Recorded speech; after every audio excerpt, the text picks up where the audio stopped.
السلام علیکم ورحمۃ اللہ وبرکاتہ، نحمده ونصلی علی رسولہ الکریم، اما بعد فاعوذ باللہ من الشیطان الرجیم، بسم اللہ الرحمن الرحیم، اللہم اعنا علی غمرات الموت وسکرات الموت۔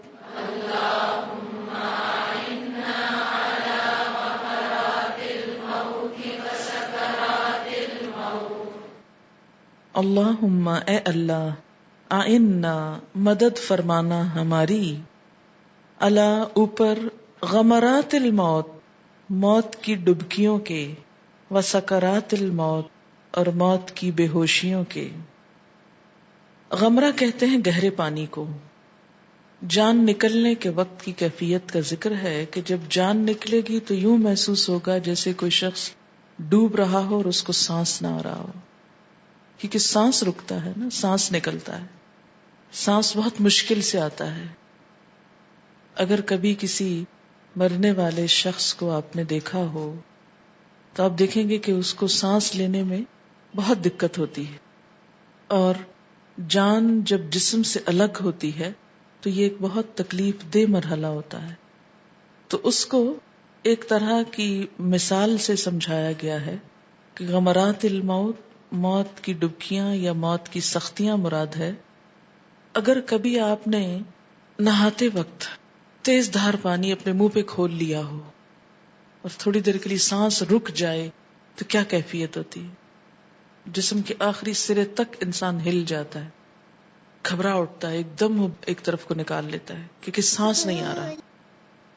تو ایسی ہی کسی کیفیت سے اپنے آپ کو محسوس کروائیں اور اس منظر کو سامنے رکھ کے دعا مانگیں، کیونکہ اس وقت مانگ نہیں سکیں گے، اس وقت تو کلمہ نکالنا بھی منہ سے مشکل ہو جاتا ہے، کیونکہ دکھ، کرب اور تکلیف میں انسان کے لیے سب سے پہلے تو اس کی زبان ہی بند ہوتی ہے۔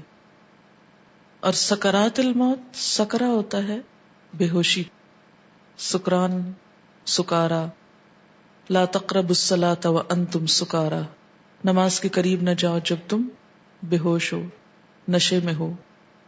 تو وہ بے ہوشی کیا ہے کہ انسان یعنی تھوڑی دیر کے لیے ہوش میں آتا ہے، پھر اس کا کانشس ختم ہونے لگتا ہے، اس کا احساس ختم ہونے لگتا ہے، یعنی یوں لگتا ہے کہ جیسے ختم ہو گیا، پھر وہ سانس لیتا ہے، پھر تو یہ جو لاشعوری کی کیفیت ہے، یہ بے ہوشی کی۔ آپ دیکھیں کہ بعض اوقات اگر کوئی شدید جھٹکا لگے، ایک دم چکر آ جاتا ہے انسان کو اور انسان لگتا ہے کہ جیسے بے ہوش ہو گیا، پھر آپ ہوش میں آتے ہیں۔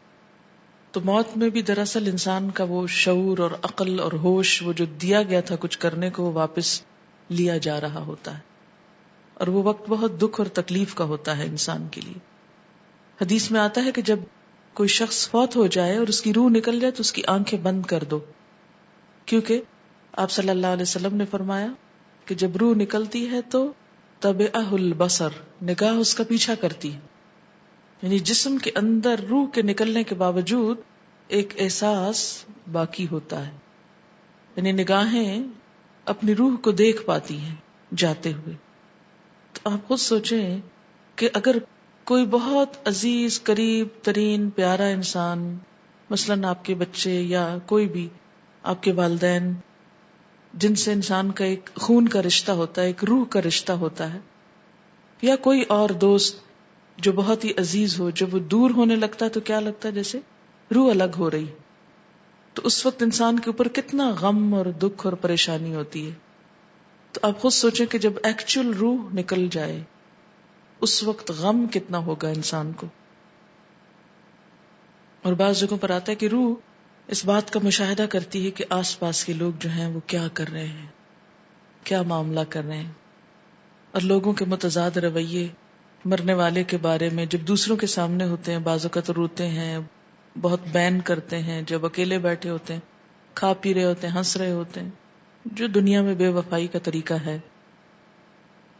تو ایسے موقع پر جب انسان سخت صدمے سے دوچار ہوتا ہے، سخت جسمانی تکلیف سے دوچار ہوتا ہے، کیونکہ آپ دیکھیں ایک بال بھی کھینچے نا آپ، کتنی سخت درد ہوتی، دانت نکالیں کتنا درد ہوتا ہے۔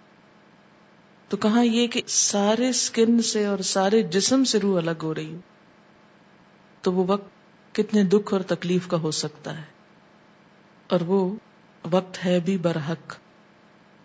تو اس وقت کے لیے دعا مانگی گئی ہے جو عام طور پر نہ ہمیں یاد آتا ہے، حالانکہ یہ سب سے بڑی سچائی ہے. کچھ اور ہونا ہے ہماری زندگی میں کہ نہیں ہونا، لیکن یہ وقت ضرور آنا ہے. مگر ہمیں تو کبھی بھولے سے بھی خیال نہیں آیا کہ اس وقت کے لیے دعا بھی مانگ لیں کہ اس وقت کی مشکل آسان ہو جائے. تو نبی صلی اللہ علیہ وسلم کی ذات کو اسی لیے رحمت للعالمین کہا گیا ہے. بالمؤمنین رؤوف الرحیم، اتنی شفقت اور مہربانی کہ جو ہمارے والدین بھی ہم سے نہ کریں، کہ ان تکلیفوں کا بھی احساس دلا دیا جو انسان تجربے سے جان ہی نہیں سکتا. بہت سی چیزیں تو تجربے سے معلوم ہوتی نا، کہ چھری پھیرو گے تو درد ہوگی، چھری نہ پھیرنا. ماں تو بچے کو زیادہ سے زیادہ اس سے بچاتی، چھری لے لیتی اس کے ہاتھ سے، یا بجلی میں ہاتھ نہ دے دینا، یا آگ کو پکڑ نہ لینا، چولہے کے قریب نہ آئے بچہ. لیکن نہ ماں نے خود ایکسپیرینس کیا، نہ اس کو پتا کہ موت کے وقت کیا ہوتا ہے. اس لیے وہ بچے کو کبھی یہ نہیں سکھاتی کہ اس وقت کے لیے بھی دعا مانگو. مگر آپ صلی اللہ علیہ وسلم نے ہمیں، چونکہ آپ کے پاس علم غیب تھا اللہ کی طرف سے وحی کے ذریعے، کہ وہ غیب کی حقیقتیں آپ کو بتائی گئی تھیں کہ جو ہم عام طور پر نہیں جانتے.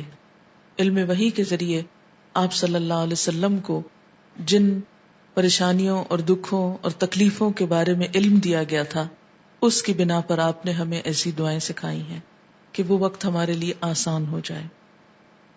خود آپ نے سیرت کی کتابوں میں آپ صلی اللہ علیہ وسلم کا آخری وقت پڑھا ہوگا کہ جب آپ بار بار بے ہوش ہو جاتے تھے، پھر ہوش میں آتے تھے اور فرماتے تھے کہ ان للموت سکرات، موت کی بھی بے ہوشیاں ہوتی ہیں. اور آپ کی تکلیف دیکھ کر حضرت عائشہ نے فرمایا تھا کہ اس کے بعد میں کسی کی بھی موت کی تکلیف دیکھ کر اس کے بارے میں بدگمانی نہیں کرتی. کبھی کسی کے بارے میں برا نہیں سوچنا چاہیے اگر وہ موت کی تکلیف میں مبتلا ہو. اور یہ کوئی خوش قسمتی کی بات بھی نہیں کہ فلاں پر موت کی تکلیف آئی نہیں اور 1 منٹ میں ہارٹ اٹیک ہوا اور وہ ختم ہو گیا. کیونکہ موت کی یہ تکلیف بھی انسان کو اس کے گناہوں سے پاک کر دیتی ہے. ایک طرح سے مانگنی نہیں چاہیے یہ، لیکن ہمیں بہت زیادہ تبصرے نہیں کرنے چاہیے کہ فلاں کے ساتھ ایسا ہوا چونکہ وہ ویسا تھا. وہ فلاں کا اللہ ہی جانتا ہے کس کے ساتھ حقیقت میں کیا ہوا. تو اس وقت کے لیے دعا ہے، اللہم اعنا علی غمرات الموت وسکرات الموت